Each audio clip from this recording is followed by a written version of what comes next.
Hola, ¿qué tal? Ahora me toca platicar con la doctora Priscila Rojas, que ya tiene más de 12 años de experiencia y que tiene su consultorio en la ciudad de Cancún. Hola, doctora, ¿qué tal? Buen día, ¿cómo se encuentra? Hola, muy bien, pues muchas gracias por la invitación. Muy feliz y emocionada por hablar de un tema tan maravilloso. Muchas gracias. Nos comentó fuera de cámara que la doctora hizo un posgrado en linfedema, ¿sí? Sí, sí, Entonces, creo que es una de las personas indicadas para guiarnos un poco más sobre el tema. Les platico poquito que sirva de resumen.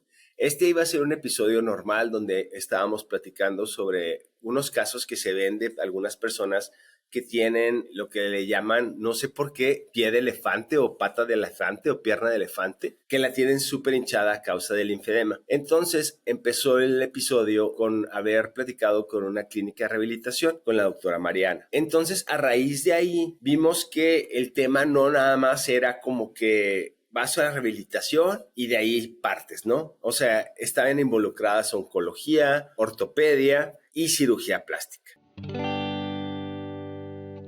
Cirugía plástica, explíquenos cómo está relacionada o en qué etapa entra. Excelente, coméntenos todo y compártele a la audiencia su conocimiento en el tema. sí, claro, con mucho gusto. Pues en realidad es un abordaje que debe de ser multidisciplinario. El linfedema, si bien la etapa que mencionas es de las etapas tardías, es muy importante saber que puede empezar desde una etapa subclínica. Y ese es en realidad el problema con el linfedema, que ya cuando lo diagnosticamos, cuando ya hay una inflamación, es porque hubo cambios anatómicos, o sea, todas las estructuras debajo de la piel, porque al final solo ves la piel inflamada, pero todas las estructuras muy pequeñitas que están debajo de la piel van cambiando desde las etapas subclínicas. Entonces es muy importante que nosotros podamos hacer la intervención desde antes de que se presenten esas etapas. Pero disculpe, ¿cómo sé que la tengo? O sea, porque ya cuando está la hinchazón es como que dices tú, ok, ya estoy hinchado, ya voy a tomar algo o ya empiezo a sentir incomodidad. Pero, ¿cómo puede ser preventivo al respecto?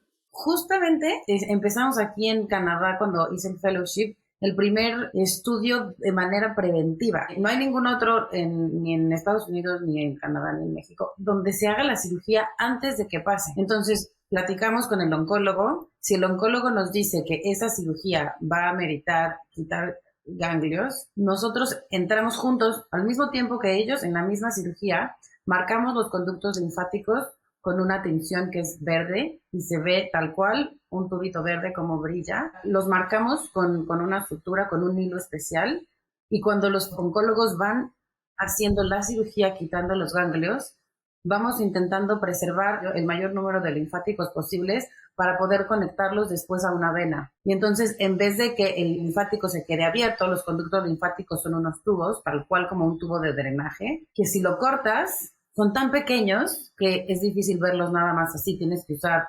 tinciones especiales y un microscopio para poderlos ver. Entonces, cuando hacen la cirugía oncológica por cáncer, cortan esos conductos y se quedan abiertos. Sería imposible de otra manera poderlos ver.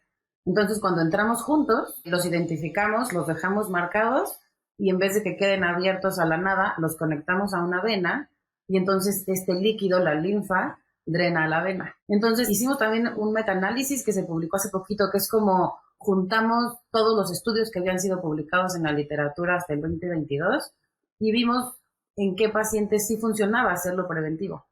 Entonces sabemos que si lo haces preventivo, evitas el daño de las estructuras del cuerpo, de estos conductos, y lo haces en esta etapa tan temprana. Porque justamente el problema de las etapas sin síntomas evidentes es que no sabemos, y una vez que ya se empieza a inflamar, los pacientes a veces no, el seguimiento no es tan cercano y no se dan cuenta en estas etapas tan tempranas. Se dan cuenta hasta que ya no les queda la ropa, hasta que les aprieta el reloj. Estos síntomas muy pequeños, pero justo ya para esa etapa, que es la etapa 1, ya hay cambios en la estructura de los linfáticos y de toda la anatomía que ya hacen que el tratamiento sea mucho más complicado y que el tratamiento no sea solo una cirugía, sino que además tengas que hacer todo lo demás, fisioterapia. Entonces, es algo que hemos visto que de manera preventiva les va muy, muy bien a los pacientes. Aquí, cuando ya voy a tener o estoy teniendo mi operación, en este caso, viene de un aspecto oncológico y que por alguna razón tienen que eliminar o remover las glándulas, ahí ¿El cirujano plástico es al que le tienen que hablar o es cualquier doctor que haya tomado esa especialización para tratar linfedemas o cómo yo sé o cómo lo solicito?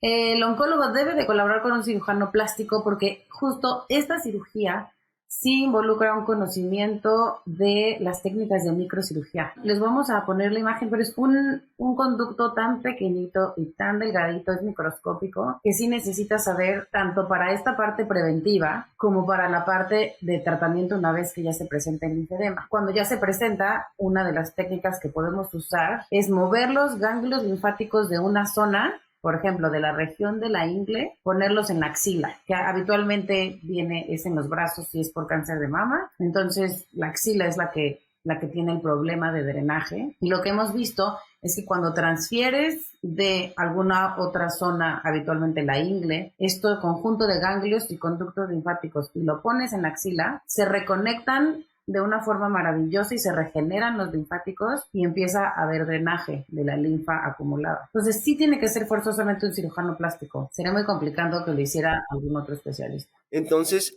eso es en el caso de cáncer o bueno, de algún oncólogo. Pero cuando viene el problema a raíz de un ortopedista, ahí, ¿cómo pueden entrar ustedes? O yo como paciente, ¿cómo puedo solicitar que participen? Porque ahí sí es un golpe de hueso, una quebradura, un daño o algo así, ¿cómo sé? Ahí tendríamos que evaluar cómo está el sistema linfático y entender si solo es linfa lo que se está acumulando o si es inflamación crónica o si es... Entonces, habitualmente hacemos una resonancia magnética. El estudio ideal es una linforesonancia. Entonces, es una imagen de resonancia magnética, se pone una pintura para poder ver los linfáticos y el radiólogo nos manda la imagen solamente de los conductos linfáticos.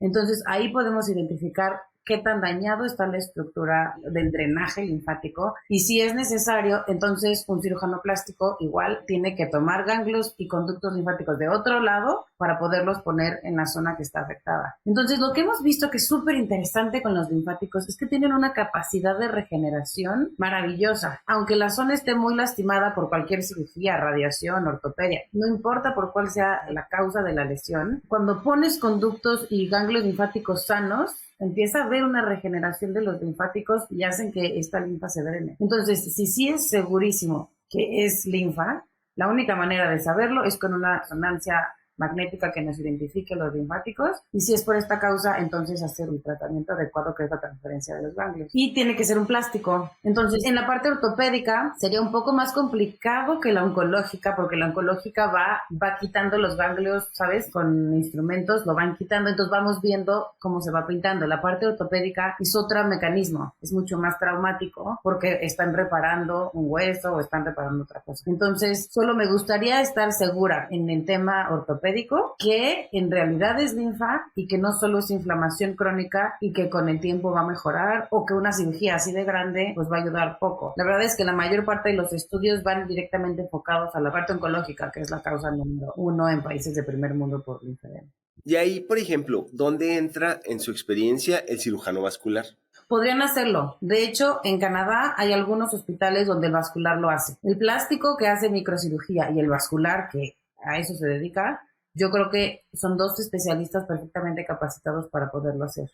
Solamente el vascular tiene que estar familiarizado con la transferencia de tejido, que es algo que hacemos mucho los plásticos en cirugía reconstructiva. Nosotros todos los días hacemos, por ejemplo, cirugía de reconstrucción de mama, colgajos libres, quemados, colgajos libres. O sea, es una cirugía que la tenemos muy al día a día. El cirujano vascular solamente tendría que estar familiarizado, porque obviamente de la técnica quirúrgica lo dominan perfecto, pero reconocer de dónde puedes tomar ganglios, qué secciones anatómicas tomarlas para poder hacer la transferencia de los tejidos. Pero sí, sin duda el vascular también lo podría hacer. Y la clave ahí sería que cualquier cirujano plástico o los que se especializan en cirugía plástica y reconstructiva. Pues mira, en realidad nuestra especialidad es plástica y reconstructiva. Entonces, debemos de estar capacitados para poder hacer la mayor parte de las cirugías reconstructivas que tengamos, pero en particular la del linfedema es una cirugía que necesitas como un nivel de tolerancia muy alto. Ya una vez que hay un linfedema en etapas avanzadas, hay que hacer varias, buscar opciones, ver qué se puede hacer. No nada más es como tan... Hay cosas que son como straightforward. Tienes tal, se resoluciona de tal manera. El tema del linfedema es dependiendo de la etapa, dependiendo de las opciones del paciente. Entonces siento que sí tiene que ser un plástico que tenga conocimientos de microcirugía y o de linfedema, que son cirugías muy particulares. Como no son el pan nuestro de cada día, no es algo que lo tengas tan fresco. Sí, a eso quería llegar. O sea, es que como que a lo mejor sí todos son cirujanos plásticos reconstructivos, pero por azares del destino algunos se enfocan más en esto, más en lo otro, y pues no es algo que hacen a diario como algunos otros. Entonces no es como que, ay, cualquier plástico que venga, dele, ¿no?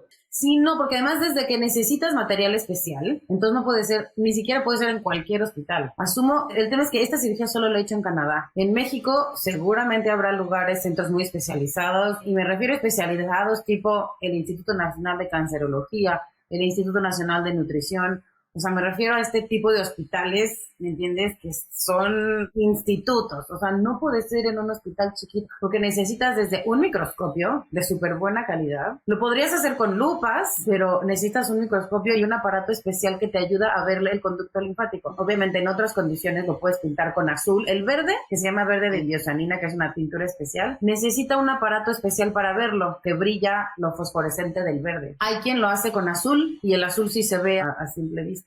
Sí puedes ver con azul y se pintan los linfáticos. Pero obviamente si vas a hacer este tipo de cirugía, sí necesitas un buen microscopio, ya sabes, como un buen hospital para hacerlo, porque no se hace en cualquier clínica chiquita. Y por eso el cirujano plástico tiene que saber lo que está haciendo para poder pedir el material adecuado. Y también, en base a lo que está diciendo, solo se ha visto un 30%. O sea, es algo que relativamente es nuevo, ¿no? Es relativamente nuevo porque yo creo que no le habíamos puesto atención al sistema linfático por alguna razón, porque la incidencia era mucho más baja, porque obviamente conforme va pasando los años vamos teniendo mucho más técnicas o sea, que la parte oncológica va salvando la vida, entonces se va presentando otro tipo de complicaciones que ya el paciente está salvado, ya no tiene cáncer, pero ahora el problema no es el cáncer, sino las consecuencias de una cirugía así de grande. Entonces siento que no se presenta tanto porque la incidencia antes era muy bajita y yo va cambiando.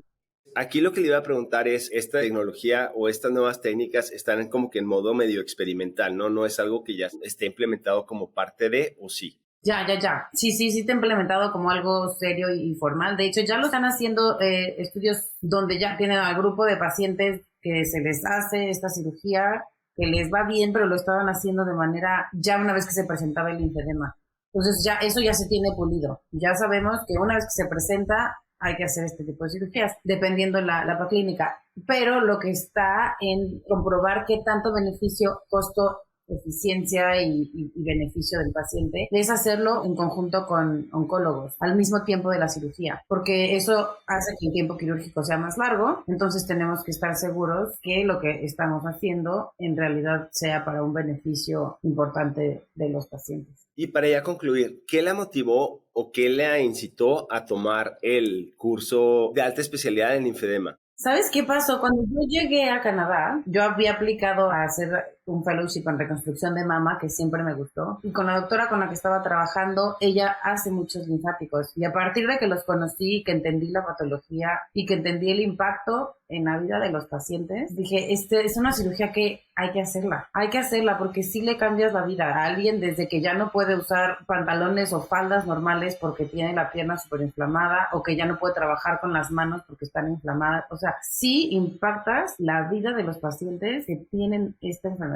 Entonces, no. A partir de ahí dije, claro, hagamos algo que en realidad cambie este panorama que parece tan sombrío y que es tan importante para que puedan volver a la vida diaria. O sea, desde aseo personal, trabajo, cocinar, esto tan simple, manejar. Y cuando tienes los brazos o las piernas tan inflamados no pasa. Entonces, eso fue lo que me encantó. Y la parte técnica, que es hermosa. O sea, ver los conductos, conectarlos, cómo drena la linfa, me parece maravilloso. Última pregunta. Si la piel queda muy holgada, ¿también entran ustedes Si fue grados muy avanzados, difícilmente regresan a la normalidad. Por eso queremos hacerlo preventivo, porque el muy avanzado, incluso hay quien en los grados muy avanzados hacen solo liposucción, porque todo este tejido se vuelve muy duro y solo lo puedes estirar con una cánula. Y claro, la piel que cuelga la cortas para que anatómicamente puedan volver mucho más a usar la ropa, ya sabes, normal y así. Pero en este punto de la enfermedad, la parte de cómo se ve termina siendo menos importante y es mucho más importante cómo se siente. Entonces, cuando ya se sienten bien y se desinflama, si cuelga un poco de piel o no, no es tanto tema, pero en caso de que cuelgue, la quitamos para que puedan sentirse mucho más cómodos.